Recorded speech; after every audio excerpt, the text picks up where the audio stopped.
Alright, so this will be the chapter 6. But before that, let's go back to the disclaimer. Yep, there it is. Zoom in, and then boom, back to the original picture. Alright, so chapter 6. The Rebellious Child's Rampage. I object, Officer Kai said. Placidus flinched. Why, Kai?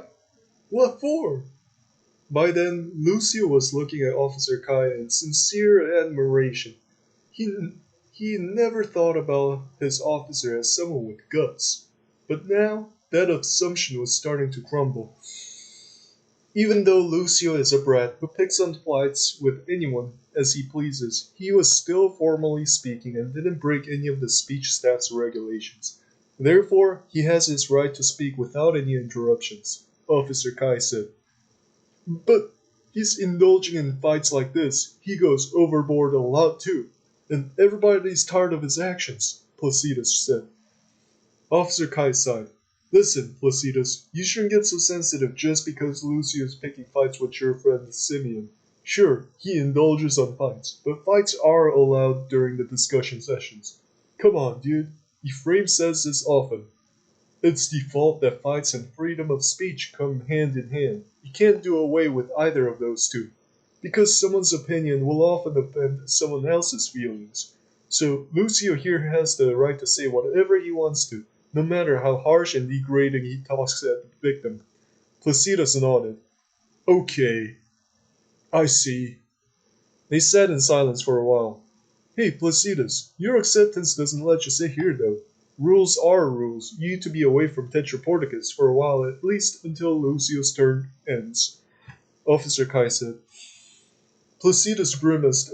Then he slowly picked up his belongings to leave. Constance cleared his throat. Hey, Placidus, I'll come with you. Placidus muttered out his thanks, and they left the Tetrapordicus. Thus, Lucio was smiling and triumphantly, and soon he looked at Simeon. So, Simeon, you can no longer rely on your buddies, and what I'm about to say will get you knocked out as well. Simeon calmly looked back at Lucio. Sure, I'm ready to defend myself. You say that it's your job, that upon any commander's request, you move around scouting the enemy territories. But aren't you instead masking your tasks to your advantage, in which you use up the maximum amount of time on moving around and just minimum on helping other soldiers in manual labor? Lucio said.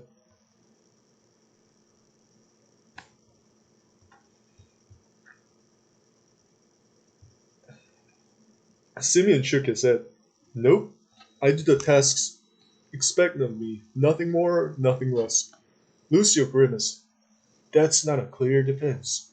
Also, you didn't really explain yourself regarding my initial accusation. How do you explain your sneaky smile during your work? You were gazing at other soldiers busily working while riding that horse. Simeon chuckled. I just love my job as a spy. So I was just enjoying my work, and that's all there is to that smile. Some soldiers chuckled and nodded in agreement. Lucius squinted his eyes. Really? I just can't believe it. A spy who's thoroughly into analyzing his surroundings and studying about other people, simply saying that he just loves his job. Something's not right there. I believe that she had the look of a crooked commander who loves seeing his underlings work themselves out, stooping down to such wickedness. That's so you. Simeon grimaced. How dare you? Who do you think you are? Fabricating anything out to fetch your abominable accusations. Who are you to accuse me like that? It seems that you have such darkness within you to look at your fellow soldier like that. Lucio shook his index finger at Simeon. Nuh-uh. It's not your turn to make an accusation at me, Simeon. You do that on your own turn, since that's not helping at all in convincing others of your innocence. And the only thing you should be riled up about right now is that you're not defending yourself very well at this moment. And that carelessness may bite you hard at the end. Vincent chuckled, but didn't say anything. Lucio glanced at Vincent.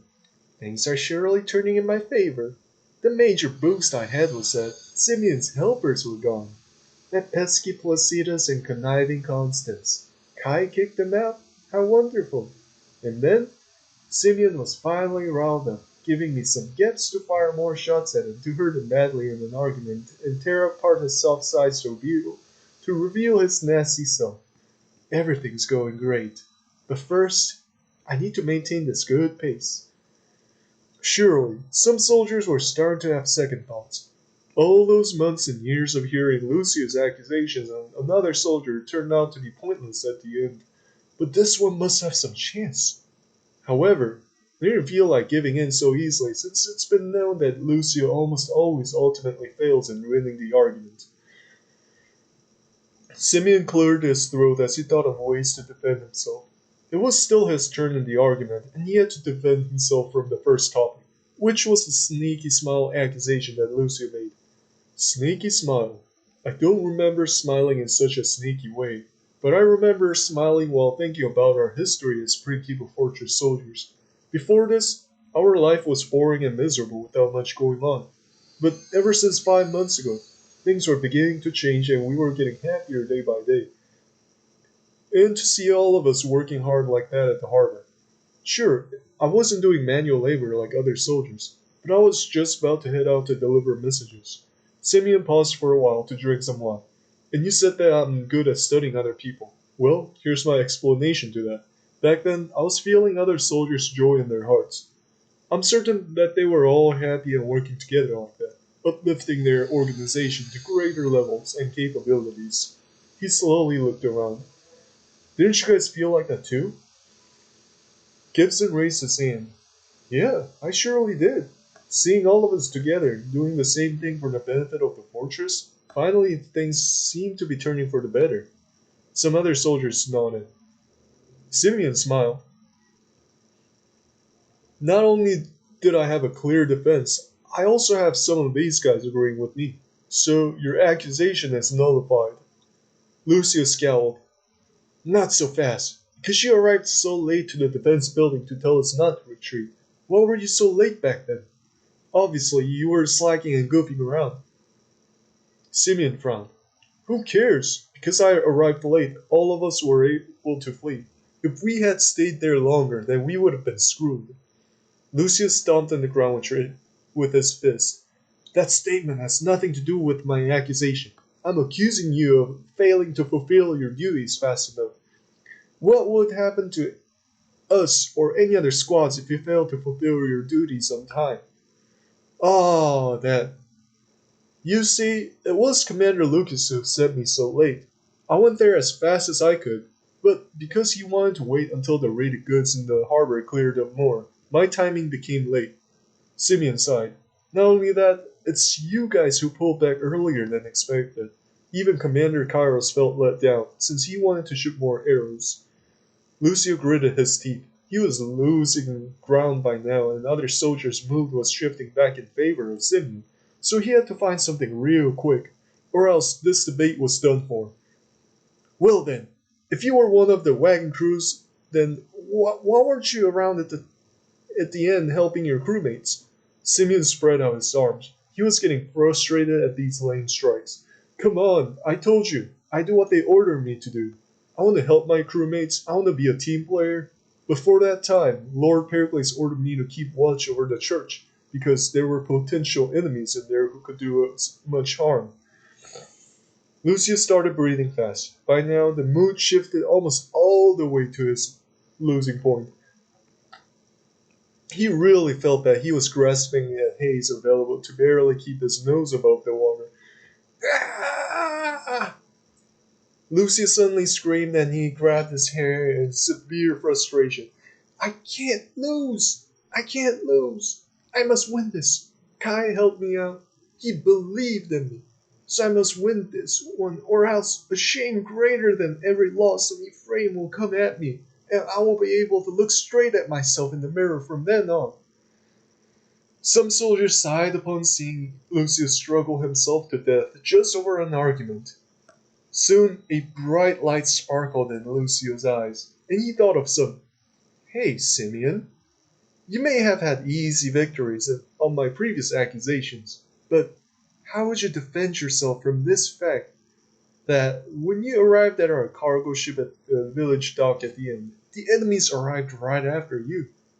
This is of the same theory as of the previous one. It's that you were slacking and sightseeing the countryside, and such actions made you come so late. Simeon slightly flinched. It was apparent that Lucia had used an underhanded trick to corner him and take him out one-on-one, because all previous accusations allowed him to garner support from other soldiers who felt the same were involved in this action too. But this one, it was only him. And he could use Lucas' orders as a reason, but he wasn't sure if that would be enough. Commander Lucas ordered me to scout out the countryside for evidence. That's why I was gone for a long time, Simeon said. Lucio sighed. That still doesn't explain how you came just too late. Even Commander Lucas was surprised, and his men were running amok in chaos due to indecisiveness. Simeon started losing control of himself. Things were suddenly going too much out of his hand. And to make things worse, Lucia even took Commander Lucas away from the support. Well, he ordered me too late again, like the previous order. So there wasn't enough time for me to scout clearly and return earlier than the enemies. Lucio grasped the speech staff really hard. How much later are you talking about? Is it way after all of us had arrived at the ships, or is it just sometime after you met him by the ships? I'm certain that it's the latter. Simeon had his mouth open slightly. He didn't notice it until long after. Lucio nodded triumphantly. So again, just like you right now, Commander Lucas was surprised too. That's why he made hasty decisions which made some captives end up in the Seleucia ship that we stole. And you also know that the enemy naval reinforcements took back the Seleucia ship.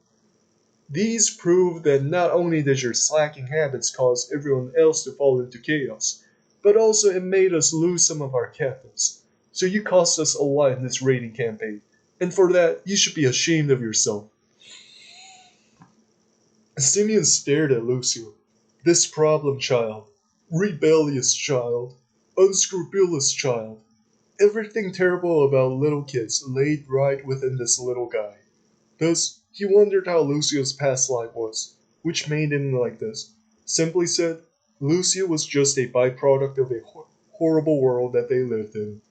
Soon, his will to fight on dissipated really fast, and he lost track of what to say to defend himself. So he decided to just give in to this mess and see what will happen afterwards. Some soldiers turned to look at Simeon. Edvin slowly raised his hand. Hey, Simeon, is that true? Simeon shrugged. I don't know how that happened. Something got messed up in the middle, but I don't know what it was. Also, we've reached a point where I can no longer defend myself properly, so I leave the judgment up to you guys. Other soldiers started discussing amongst themselves, and Lucio let them be, smirking in extreme triumph. Thomas raised his hand. As far as I hate to say it, since I feel like this accusation has turned into more of a savage hunt than a proper debate, I'll still say it. Lucio, because you have completely silenced the opponent, I'll talk about it with Commander Kairos, and if required, hand over a proper punishment on Simeon. Lucio smiled and nodded. Yes, Captain. Thanks for your support. Thomas grimaced. Don't you assume it as my support. I'm just doing my job as a superior spectator in this debate. Then Lucio handed the speech staff over to Apasios. Edwin tapped an Andel. Dude, I can't believe it. Lucio actually managed to pull it off. Other soldiers opened their mouths in complete denial of the outcome and struggled very much in swallowing the harsh result. Then Ephraim whispered a Seth to bring back Placidus and Constance. Woo! That was one heck of a scene! Apasio sighed uncomfortably. I feel like I shouldn't add into the flames right now, so I'll just pass this over. He then passed the speech staff to Magnus, then it easily passed its way through Vincent, Gibson, Gilroy, and then it came to Placidus. Placidus smirked while looking at Lucio. Hey, Lucio, you just had a nice victory, huh?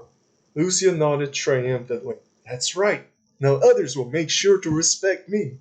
Placidus chuckled.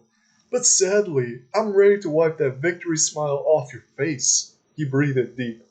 You always talk about yourself as if you're such a big shot, but whenever melee fights occur, I hardly ever see you around. Even though other gunners and crossbowmen get into such fights, you don't get in there. Why is that? Lucio flinched, but managed to stay calm. What are those many melee fights that you're talking about? Give me some examples.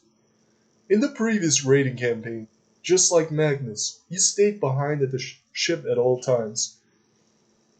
And then during another raiding campaign on the town in Sangarius River, also just like Magnus, you stayed behind without fighting when other crossbowmen and gunners were struggling in various street fights.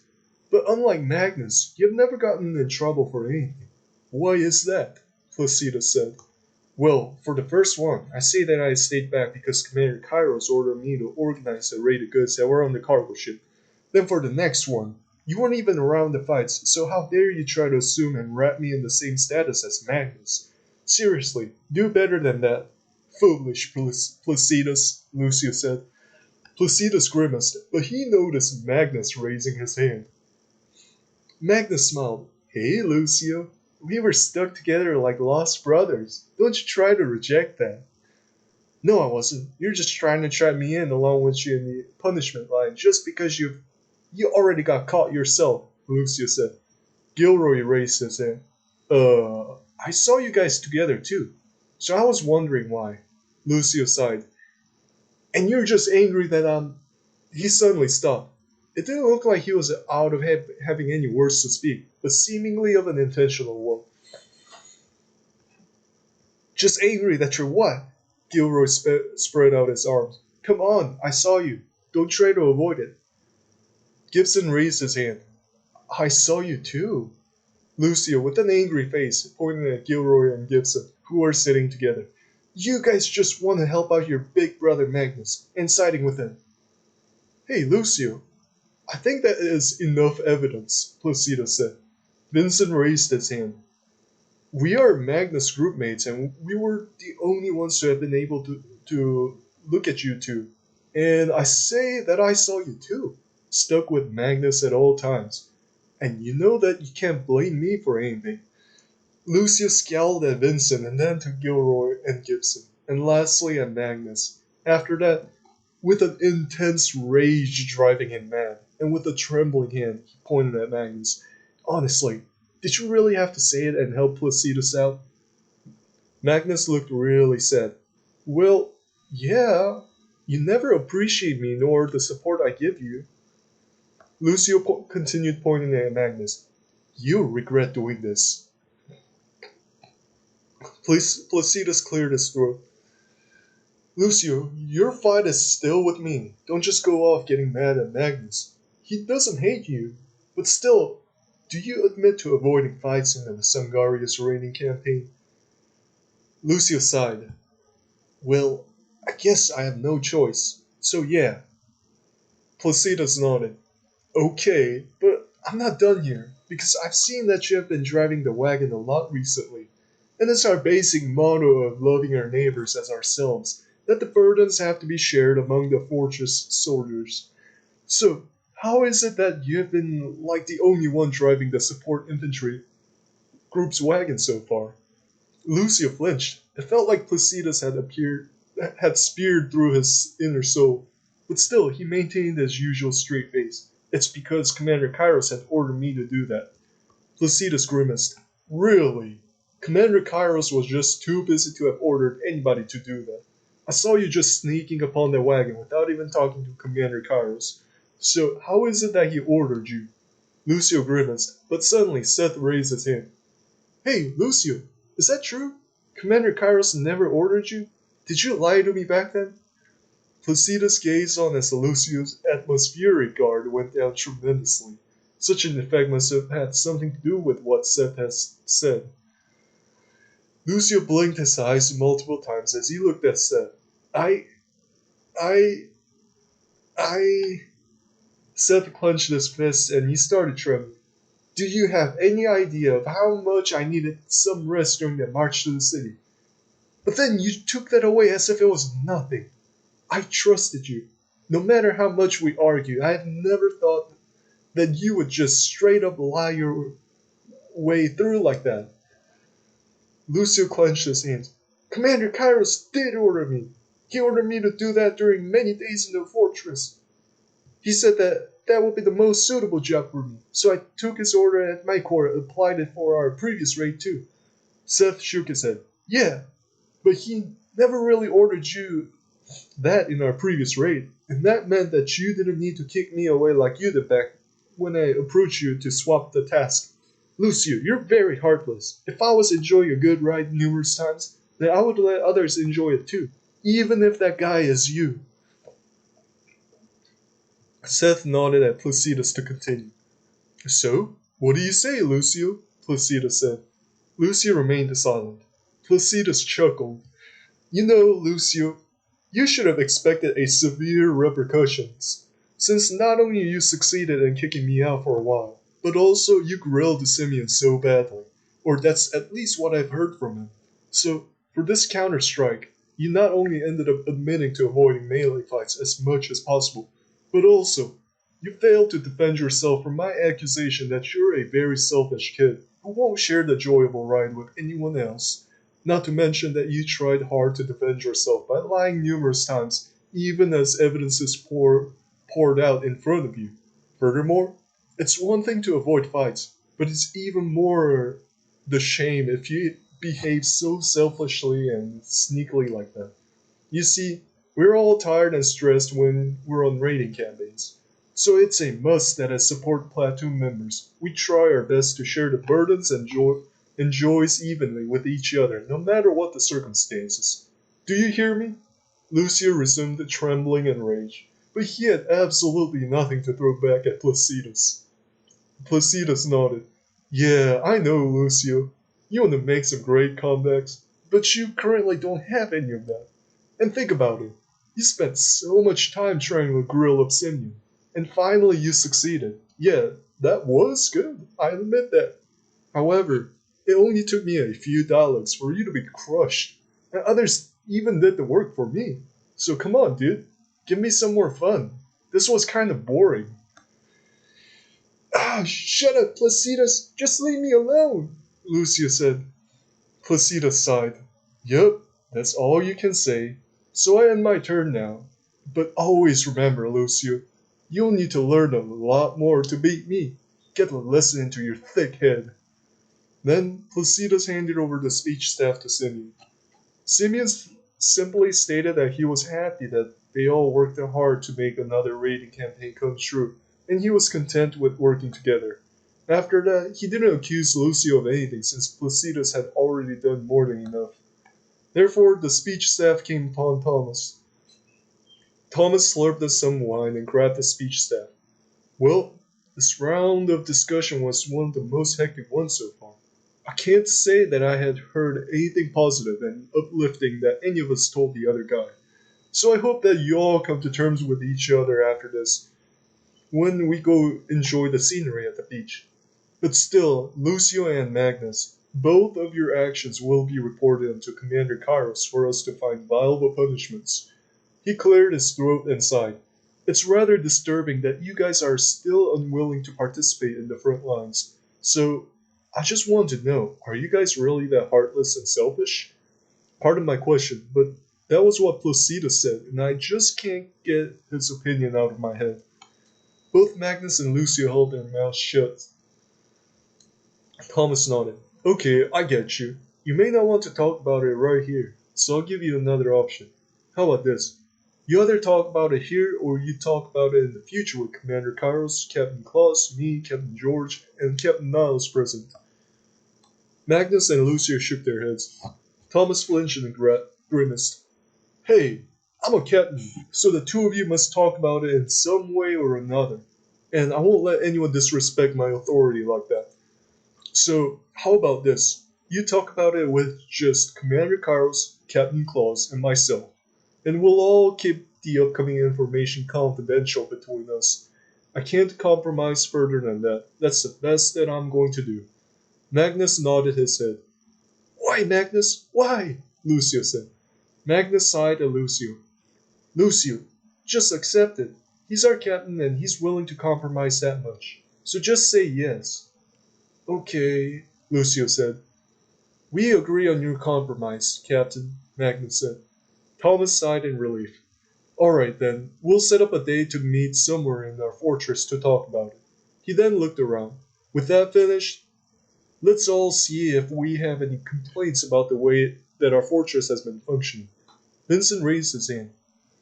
Why aren't we getting any monetary help for our new crossbows? Thomas shrugged. The executives rejected you guys' request. They said that you guys are being too ambitious in your goals of taxing them. Vincent frowned. Darn! What? Why would you even need small crossbows anyways? Their shooting power is weak and they just won't look good on you guys.